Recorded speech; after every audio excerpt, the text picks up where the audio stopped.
Okay, YouTube, this is my Gravekeepers Yu-Gi-Oh deck. This thing has won quite a few duels so far. I believe it's a really good deck. Anyways, I just wanted to see you check it out. Okay, Lava Golem. Very strong card. It lets me sacrifice 2 of my opponent's cards and summon him to their side of the field, and they lose 1,000 life points every turn. Or every standby phase. Gravekeeper Visionary gains 200 attack for every Gravekeeper I have in the graveyard. Very good card. Another Gravekeeper Visionary. Gravekeeper Cannon Holder, good card. Another Cannon Holder. Gravekeeper Spear Soldier, good card. Another one. Guards are always nice to have. I have 3 guards. Very, very good cards. Assailant is probably the best Gravekeeper in the deck. It can just do so much. It can, it can select one face-up monster your opponent has and change its battle position if Necro Valley is on the field, which it is very often on the field. Gravekeeper Spy is a very good card. It can special summon one Gravekeeper monster with 1,500 or less attack from your deck, which is pretty much any of them. And Necro Valley, as you know, gives it, most people know, it gives it the effect, 500 attack and 500 defense for every Gravekeeper you have. And it pretty much, it makes it to where the other person, to where both graveyards can, you can't like summon a card from the graveyard or with Monster Reborn or anything. It's only way a card can come back from the graveyard is if by its own effect. And then of course another spot. And then Gravekeeper Curse is actually a pretty good card. If you special summon, not special summon, but if you summon him, you inflict 500 damage to your opponent automatically. Like I said, I didn't say this, but Gravekeepers are they burn, and they also have a kind of sort of a beatdown swarm mentality. But another Gravekeeper Curse. And then Gravekeeper Descendant is a pretty good card. I contribute one face-up Gravekeeper monster I can control, except for this card to destroy one monster my opponent controls.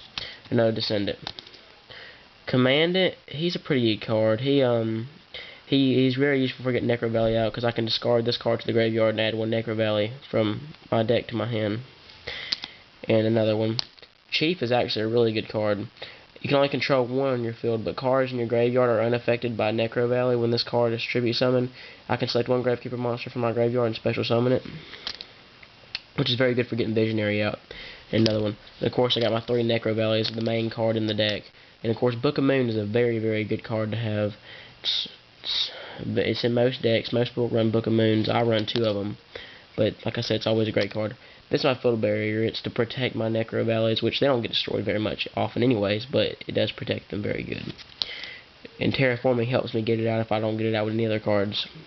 Usually I just draw it, of course. But Mystical Space Typhoon, Nightmare Steel Cage, so I can't ever pronounce this card, but Solidarity. Anyways, y'all know what it does.